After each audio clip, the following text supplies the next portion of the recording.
We got the other ski on today. You know what it do. You know what it do. But today we're going over how you don't need fame or really talent to be wealthy. But let's hop into the mix. Let's hop into the mix. And also, if you want to look like Mr. Robo Rax, I'm gonna have the ski mask and the Blacava or whatever mask down below in the description for sure. For sure. Where the pack go?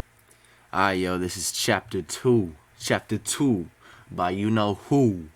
And fame isn't needed for wealth. That's just straight facts, Straight facts. Let's dive into this, yeah. You already know this was coming, bro. I see nobody talking about this. Don't make money your priority over God. It will leave you stressed and drained. He got your bag if you got his. You know what I'm saying? But yeah, if you want to follow along, in these next videos I'll be going over chapters in the Millionaire Fastlane. Today we're going over chapter 2 of the Millionaire Fastlane by MJ DeMarco. And feel free to take notes as we go along this financial freedom journey. And a disclaimer, I do not own this book or anything in it, and I am not a salesperson. And this book is informational, and I would like everybody to have a slice of that knowledge, But let's dive straight into it. Alright, the dream killer. Dreams killed. As humans on this earth, we don't consider getting rich young as an option. I mean, I feel like we all can relate to this in some way, but it changes over time. And then DeMarco states that he had no talents, and the wealth plus youth equation needed talent. So in his early years, he gave up, but still he dreamed. The dreams that you want that you always gotta have that vision. And then, secondly, the seconds of change. This story is pretty cool. I like it. MJ talks about his past and how he was raised from a single mother with no degree or high school education, leaving him to his own indulgences. He said he would often chase a sugar rush, like just, sugary stuff, man. And then one day, he was face to face with his dream car, and he saw that a young man owned it, and he didn't expect it. He questioned the guy about how he got it, and in his mind he wanted to see what the gentleman did, for he didn't know, and he got the guts to ask him.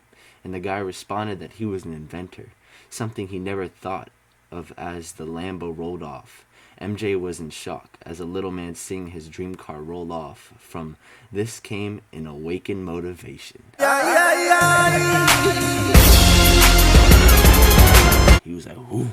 He got that sense. He got that sense. He was like, whoo. Whoo. You know what I'm saying? But thirdly, fame and talent isn't needed.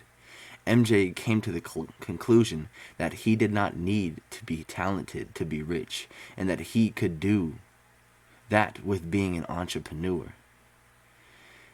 And secondly, from seeing the car of his dreams, it changed some thoughts in his brain, and he decided that he was going to own that Lambo and do it young.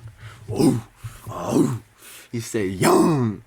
See, young dumb man. No, I'm just playing. All right, let's go to the next one. The search of the fast lane. The search begins. After the Lambo encounter, MJ decided to study millionaires who were not famous or physically talented. He was interested in millionaires who lived a crazy lifestyle, like put it cray, And thirdly, he was intrigued by the fameless, like the people you don't see on the TV screens, the people you see behind the scenes, making the dollar bill, yo, but they still there, They still got that money in their bank account. It's for sure. Like, you don't need fame and all this stuff, bro. All you need is what's in your brain. And an explanation. He sought millionaires like him. Through high school through college, he studied religiously. He bought into many opportunities, ones being an Asian real estate Mongol with his bikini yacht vixens. y'all know how that goes. IQ 21, he tried to make friends, but they call him Ching Chong. He is the one yeah. But hey, at least he was hungry for the opportunities. You gotta give it to him. And then lastly on this paragraph, after all of this, he was still determined to race on the fast lane. Still had that that motivation, bro, and that's all you need.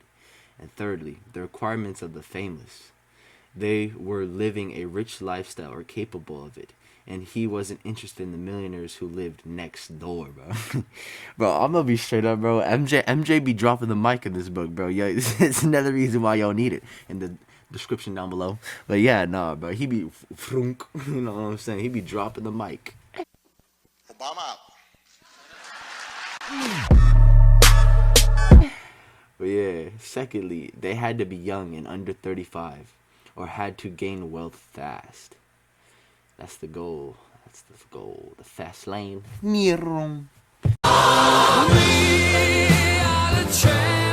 And they had to be self-made.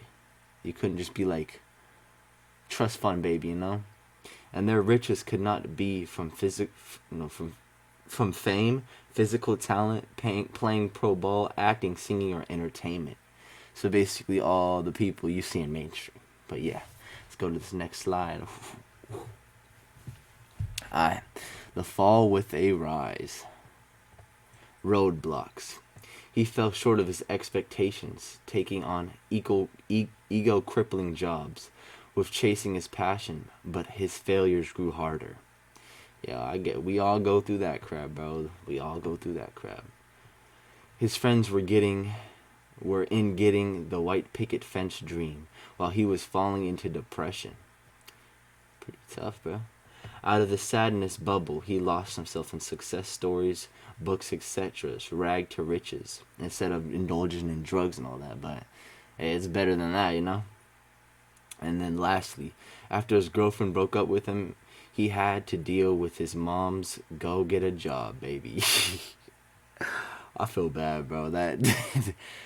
Bro, I hope none of y'all going through that, bro. If you are, bro, let this be your motivation to get the up, you know? And then secondly, awakening. It came to him in a night of distress, as a limo driver stuck in the pitch black of a storm. He exclaimed, "What the heck am I doing here?" A sharp declaration hit him. You cannot live another day like this. If he was going to survive, he needed to change, bro. And that's where that's where it all starts. That's where it all starts. But yeah, thirdly, the decision to change. He took control over something he thought as not controllable, his environment. But yeah, he had to relocate. MJ claimed he felt power from this as the failures evaporated. So he changed his environment and he just felt different energy, I can assume. Because that's a powerful picture. That's a powerful picture. Especially for you guys out there that feel like your environment is kind of trapping you, bro. Listen to some of these words.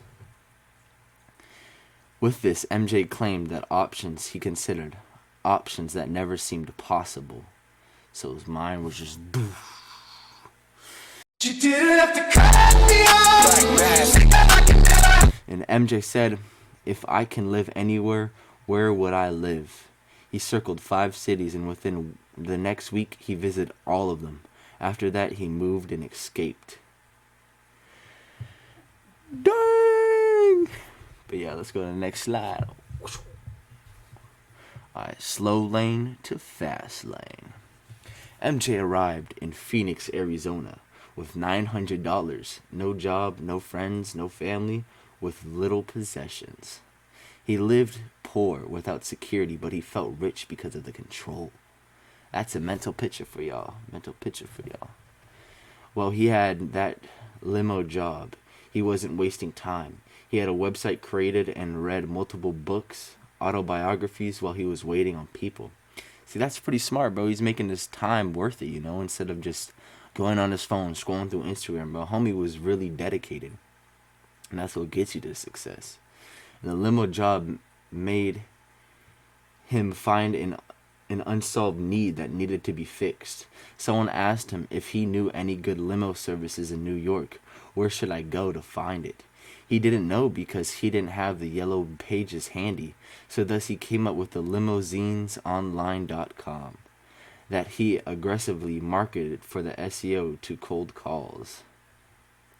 He couldn't afford books, so he went to the library to learn how to improve his website. He got a call from from Kansas that liked his website and wanted him to design theirs. He did it for $400 and got another call from New York, and did it for $600. MJ claimed it felt good being able to provide for himself, but something felt wrong because the income wasn't from his website. His time was being sold for money. The intrinsic value stuff, you gotta watch out for that. The intrinsic value will get you, man. Next slide. Alright. New wealth equation. Asymmetrical wealth. MJ was succeeding in his limo website, but a friend was suggesting that he turned all the emails into money, so he started working. Instead of selling ad space, he was going to sell targeted and detailed leads and reservation queries. This model was risky because it had not been done yet, and this took place in the 1990s, FYI. So this is kind of like a new model. And he still made websites on the side, but invested into his company and got the premium domain name limousines.com. Limousines.com was growing. The reviews were great. His employees and him were responding to emails within minutes. A new problem was arising. His clients wanted a way to buy, sell commercial vehicles like buses, limousines, etc. While MJ's friends were out partying, he was coding and working. But MJ exclaimed that it didn't feel like work, but was a passion for making a difference. And then secondly, MJ's fake shortcut to wealth.